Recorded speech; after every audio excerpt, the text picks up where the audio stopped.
नमस्कार दोस्तों, government job with AP sir YouTube channel में आपका दिल खुलकर स्वागत है। और हमेशा की तरह आज भी अपने सेशन की शुरुआत होने जा रही है। और इस आज के सेशन में जो आपके लिए इम्पोर्टेंट है, जो कि आजकल ज़्यादातर एस्पिरेंट्स की मांग है, जो हमारे ज़्यादातर भावी अभ्यर्थी हैं यूपी के कांस्टेबल के, उनके लिए जो है उनके डिमांड पे है, उनकी आवश्यकताओं के अनुरूप जो है आज जो है इस टॉपिक को ध्यान में रख करके आपके लिए जो है वीडियो का निर्माण किया जा रहा है, ताकि आप लोग जो है इससे ज़्यादा लाभान्वित हों। जैसा कि आप लोग जानते हैं कि हमारे शुरू के क्लास में ज़्यादातर जो सेशन चले हैं वो आपके सिलेबस के सब्जेक्ट को लेकर चले हैं, बट वैकेंसी के डिले होने की स्थिति में कुछ ऐसी बातें दिख रही थी, ऐसे कंफ्यूजन एस्पिरेंट्स में दिख रहा था कि उनको मोटिवेट करना और उनको भ्रम से निकालना जरूरी हो गया था।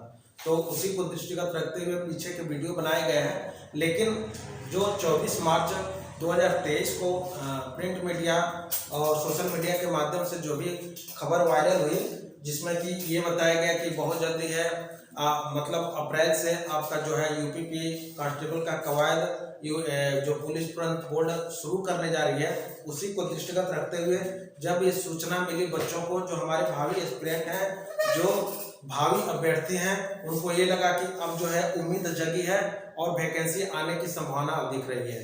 मैंने अपने वीडियो के माध्यम से बहुत कुछ, जो 2 वीडियो बनाया, उस वीडियो के माध्यम से मैंने बहुत कुछ क्लियर कर दिया, बट उस क्लियरिफिकेशन के बाद हमें देखा कि बच्चों में काफ़ी संतुष्टि है और उसको बच्चों द्वारा पसंद भी किया जा रहा है। तो इसी कड़ी में दोस्तों अब जो है जो बच्चों की एक डिमांड है, और जैसा कि एक हमारे जो है एक क्या कहें स्टूडेंट हैं जो कि ऑनलाइन हमारी क्लास देखते हैं हमारे वीडियो के माध्यम से, जिनका नाम मीरा शुक्ला है, वो कई बार हमको कमेंट भी कर चुके हैं, सर रीजनिंग के बारे में थोड़ा सिलेबस स्पष्ट कर दीजिए।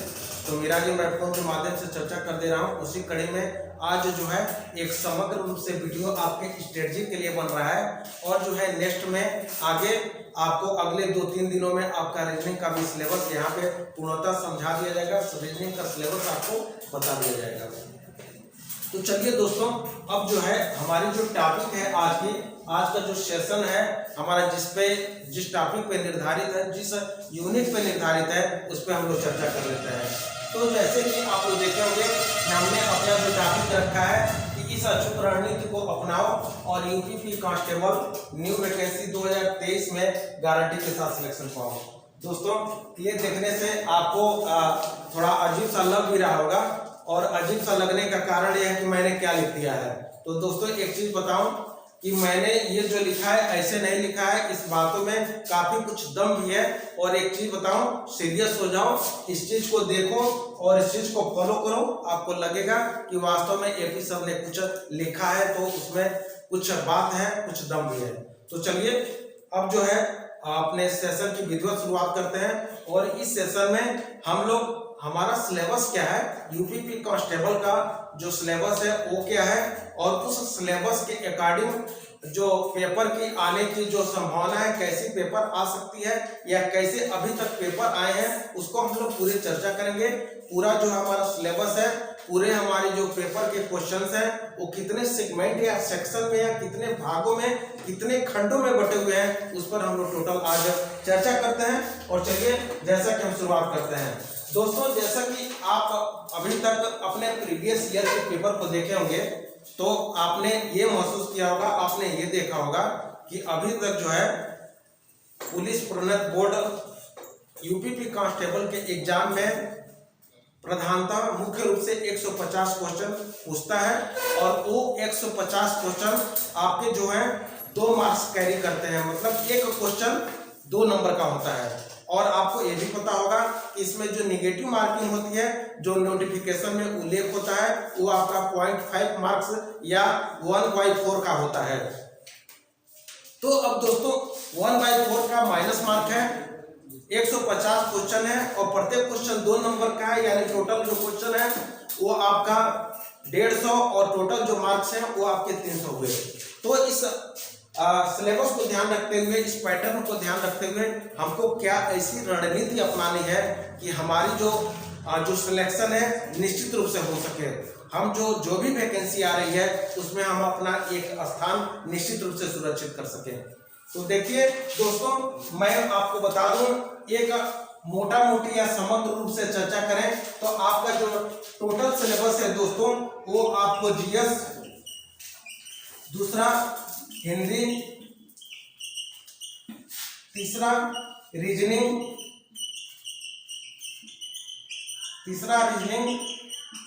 एंड फोर्थ, चौथा मैथ, ये 4 भागों में बटा हुआ है। और जैसा कि मैंने आप लोगों को बताया था कि इसमें आपका जो है टोटल 150 क्वेश्चन आता है, टोटल 150 प्रश्न आता है। और इसका जो समय निर्धारित है वो 2 घंटे का है। समय 2 आवर्स निर्धारित है। 150 प्रश्न और 2 घंटे। अब ये जो आपका जो सिलेबस है, टोटल जो परीक्षा है और 150 प्रश्न है, इसको 4 भागों में, 4 सेक्शन या 4 सेगमेंट में बांट दिया गया है, 4 खंडों में बांट दिया गया है। अगर वैसे भी आप देखें तो 150 में आप 4 से भाग दें तो लगभग ये आपका 37.5 आता है, नियर अबाउट। कहने का मतलब दोस्तों ये है कि हमारा जो होगा ये जो परीक्षा होगा 4 खंडों का, इसमें किसी में 37 क्वेश्चन रहेंगे, किसी में 38 में, किसी में 38, किसी में 37। मतलब जो जीएस के प्रश्न होंगे 37 या 38 होंगे, सामान्यतः 38 पूछे जाते हैं। हिंदी के भी 37 या 38 होंगे। वैसे ही रीजनिंग का आपका 37 या 38 होगा, और फिर आपका मैथ का भी 37 या 38 होगा। अब दोस्तों, अभी तक जो है आपका यही पैटर्न फॉलो किया जाता रहा है, बट पिछले 2 एग्जाम का, पिछले 2 प्रश्नों का, प्रश्न पत्रों का विश्लेषण करें तो उसमें आपका जो है रीजनिंग के है, इसकी जो है वेटेज इसकी बढ़ा दी गई है। हुआ क्या है कि इसने मैथ के जो आपके लगभग 38 क्वेश्चन आते थे, इसमें से इसका जो है वेटेज जो है 50% कर दिया गया है। मतलब अब जो है पिछले 2 जो एग्जाम हुए थे उसमें मैथ की संख्या केवल 19 रखी गई है, और ये मैथ का 19 क्वेश्चन को काट करके आपके रीजनिंग में जोड़ दिया गया है, और ये टोटल जो संख्या है वो आपका 37 + 19 बराबर लगभग 56 के आसपास हो गया है। अगर पिछले 2 एग्जाम का विश्लेषण करें तो निश्चित रूप से रीजनिंग की वेटेज बढ़ गई है। तो जैसा कि बहुत से यूट्यूबर बताते हैं, यूट्यूब पे बहुत से वीडियो पड़े हुए हैं, भरमार हैं, और वो यही कहते हैं कि आपका मैथ का क्वेश्चन केवल 19 आएगा। दोस्तों मैं एक चीज बता दूं, ऐसा कुछ नहीं है। पिछले 2 एग्जामों के विश्लेषण के आधार पे हम ये कहें कि क्वेश्चन केवल मैथ में 19 आएगा, ये सरासर गलत है। आपको मैथ का जो क्वेश्चन मान के चलना है, अभी भी एग्जाम में 37 या 38 मान के ही चलना है। अगर अब ये बात आती है कि आखिर में 2 पिछले एग्जाम में परीक्षा एजेंसी ने आखिर में प्रश्नों की संख्या मैथ में केवल 19 क्यों कर दी, उसका भी एक रीजन है। ऐसे नहीं है कि उसने ऐसे ही काट दिया।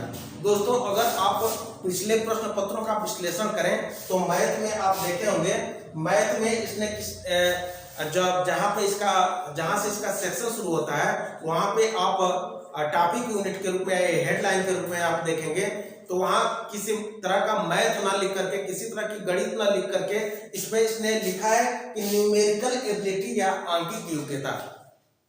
आंकिक योग्यता दोस्तों अगर विश्लेषण करें तो ये कहा जाए तो एक तरह से कहें कि एक तरह से प्रारंभिक गणित है, और प्रारंभिक गणित से भी ये छोटा है।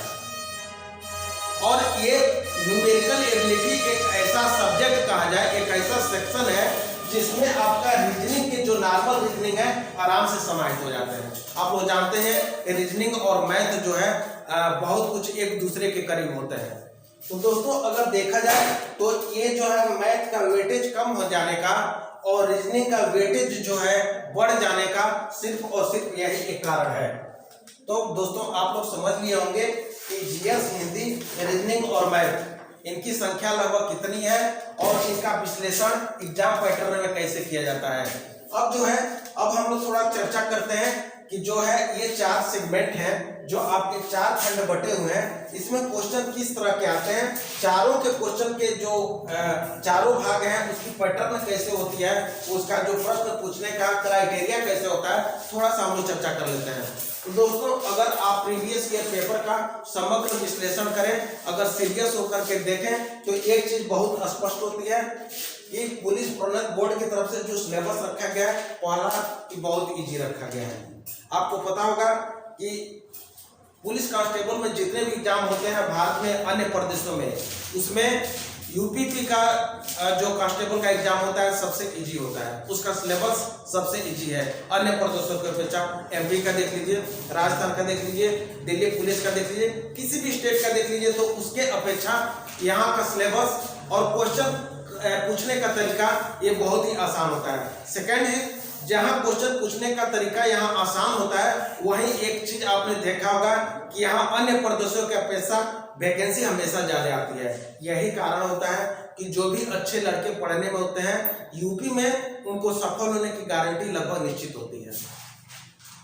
इसीलिए जो अपने पढ़ाई के स्टैंडर्ड को मेंटेन किए रखेगा, जो अच्छी तरह से पढ़ाई करेगा, ज्यादा से ज्यादा प्रैक्टिस करेगा, उसको सिलेक्शन निश्चित मिलेगा।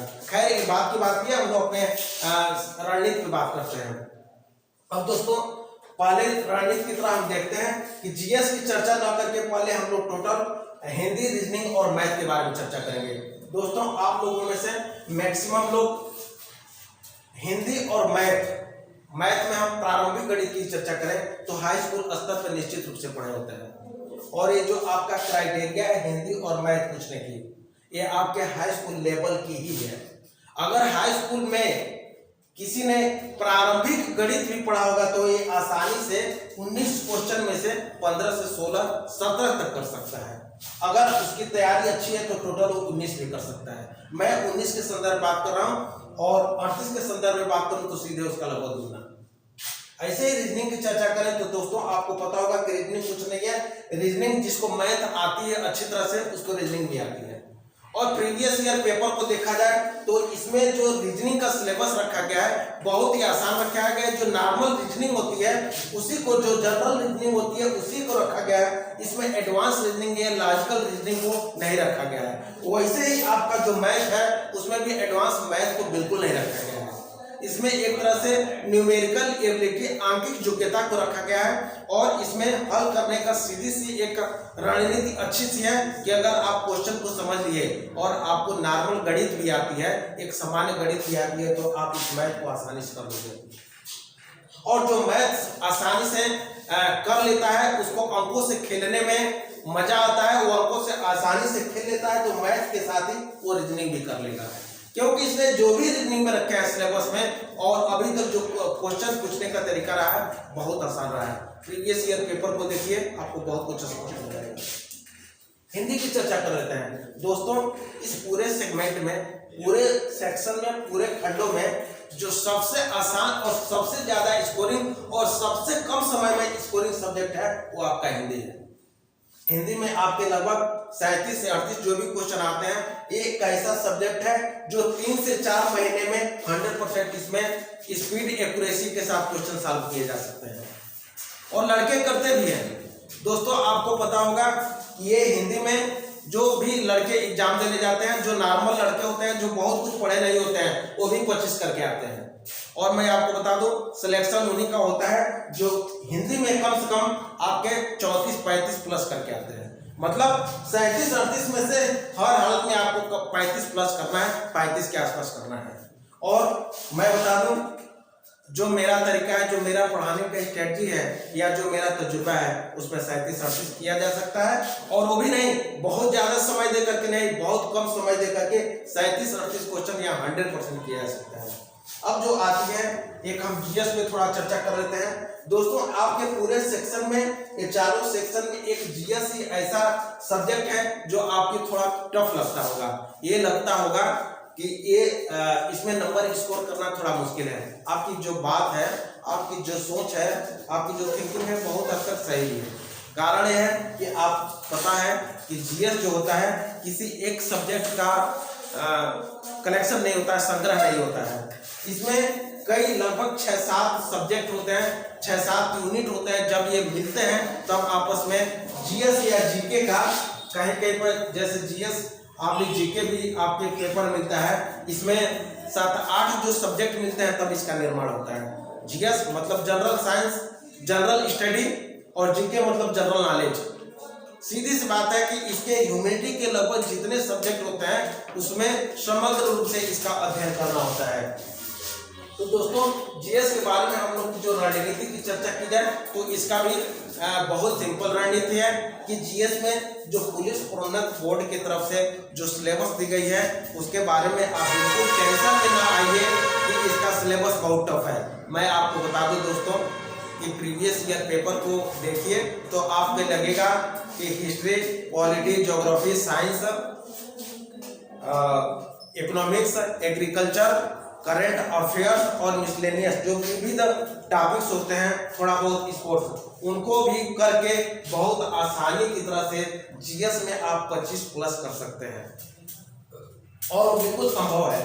और आपको जीएस जीके में तो आपको बता दें इसमें आपका यूपी जीके का वेटेज काफी हद तक अच्छा रखा गया है, क्योंकि इतने सिलेबस में जहां 7-8 सिलेबस सब्जेक्ट मिले हुए हैं वहां हर साल प्रीवियस ईयर के पेपर को देखिए तो आपका यूपी जीके से लगभग 5 से 7 क्वेश्चन पूछे जाते हैं। और मैं बता दूं दोस्तों यूपी जीके से अगर जितने क्वेश्चन पूछे जाए 5, 7 या 10 उसमें 100% क्वेश्चन सही करके आया जा सकता है, क्योंकि वो बहुत आसान होता है। और उसका ये भी नहीं है कि आपको बहुत खोजना कुछ पड़ता है कि कहाँ से कलेक्शन हम पाएंगे उसकी तैयारी करें। उसके लिए कुछ बुकें उपलब्ध हैं जो हमारे ऑफलाइन क्लास में उसको तो पढ़ाया जा रहा है, पढ़ाया जाएगा, लेकिन जो है जो ऑफलाइन क्लास का लाभ नहीं ले सकते उनके लिए कई बुकें भी मार्केट में उपलब्ध हैं, उसका आप लोग लाभ उठा सकते हैं।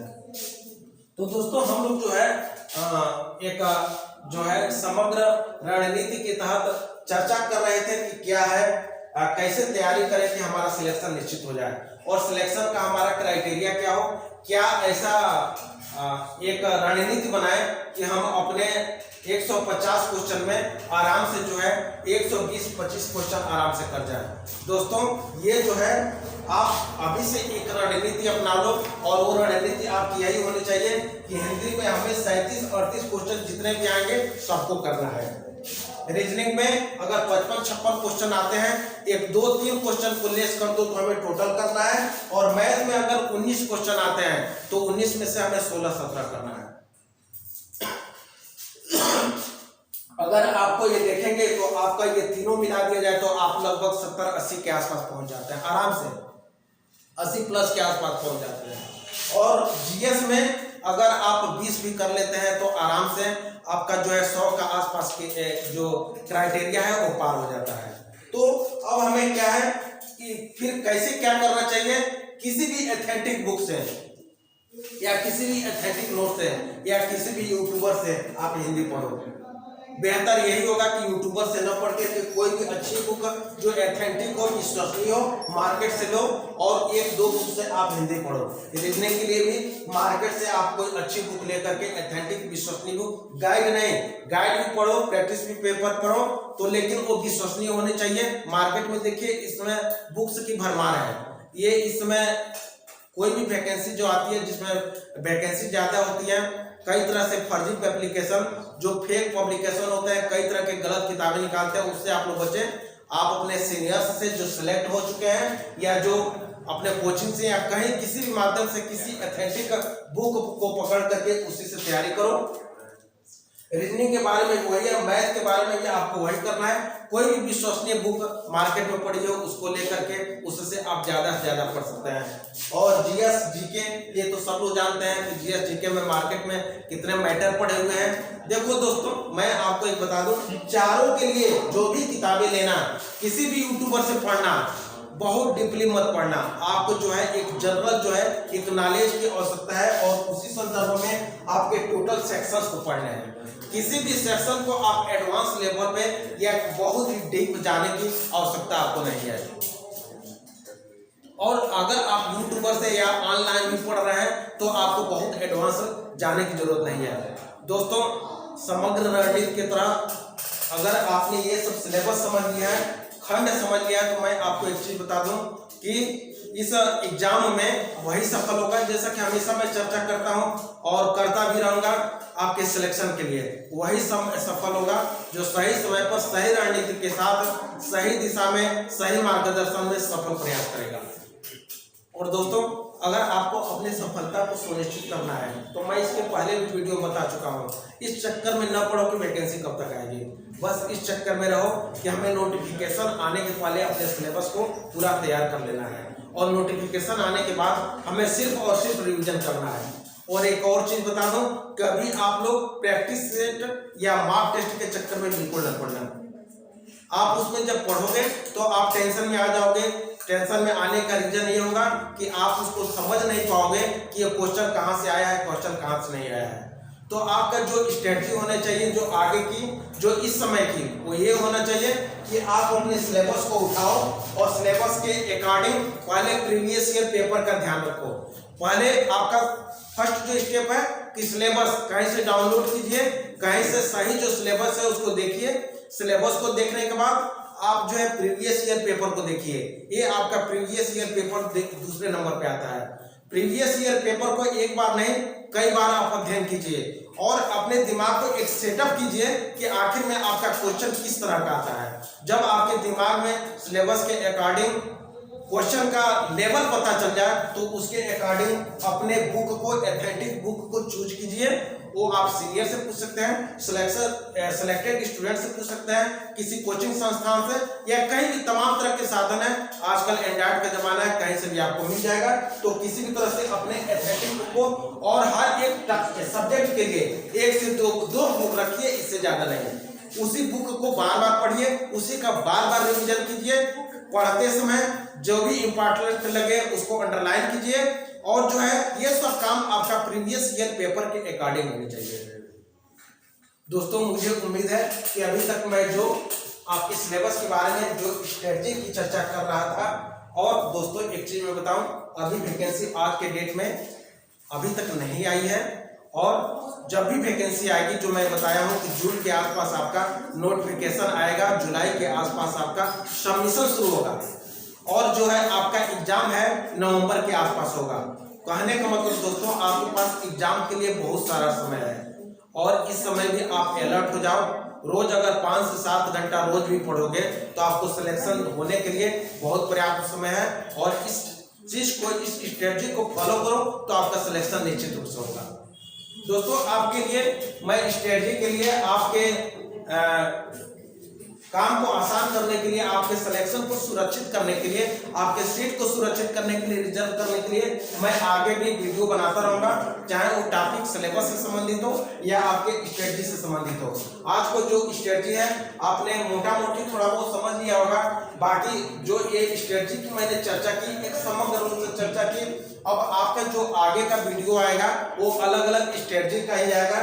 जैसे कि हमें जीएस जीके की तैयारी कैसे करनी है, किस टॉपिक को ज्यादा ध्यान देना है, हिंदी में कैसे किस टॉपिक को ध्यान रखना है, सिलेबस में क्या है, उसके अकॉर्डिंग कैसी तैयारी करनी है, वैसे ही आपका रीजनिंग और मैथ का होगा।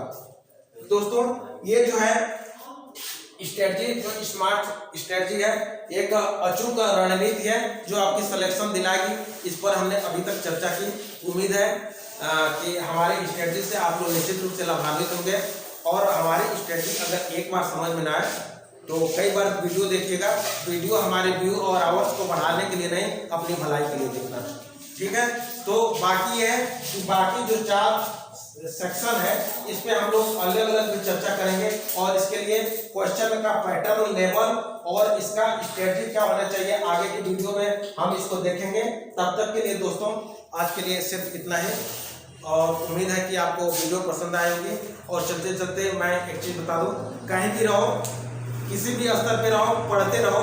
सिर्फ पढ़ना और ईमानदारी के साथ पढ़ना ही सफलता का मूल मंत्र है। और फिर यही कहूँगा कि स्वस्थ रहो, मस्त रहो, व्यस्त रहो, कहीं भी रहो। आप अपने YouTube चैनल जो है हमारा government job with AP sir है, इसी के निर्देशन में पढ़िए, इसी के साथ मेहनत कीजिए। आपका जो सिलेक्शन है निश्चित है। और मैं बता दूं, हमारा जो ऑफलाइन क्लास है गोरखपुर में चल रही है। अगर हमारे जो आसपास के जो स्टूडेंट्स हैं इस कोचिंग का लाभ, ऑफलाइन कोचिंग का लाभ उठाना चाहते हैं तो निश्चित रूप से डिस्क्रिप्शन में हमारा फ़ोन नंबर दिया हुआ है, उसके माध्यम से ये जो है इसका लाभ उठा सकते हैं। और दोस्तों मैं एक चीज बता दूं, जो मित्र हमारे चैनल को सब्सक्राइब कर लिए हैं उनको बहुत बहुत धन्यवाद, और जो मित्र हमारे चैनल को सब्सक्राइब नहीं किए हैं प्लीज आपकी भलाई के लिए, हमारी भलाई के लिए नहीं, हालांकि आपकी भलाई होगी तो हमारी भलाई नहीं होगी। मतलब आपको वर्दी मिलेगी तो हमको इनकम मिलेगी, ठीक है, आपको वर्दी मिलेगी तो हमारा मान सम्मान बढ़ेगा। तो उसके लिए सब्सक्राइब, लाइक और शेयर कर दीजिए, और ज्यादा से ज्यादा शेयर कीजिए। इस ज्यादा से ज्यादा वीडियो को लाभान्वित होने के लिए तत्काल में इस वीडियो का लाभ मुझे तो नहीं, आपको जरूर मिलेगा। तो चलो दोस्तों, इसके साथ ही आज के जो है सेशन की समाप्ति करते हैं। सबको जय Hind, have a nice day, thank you.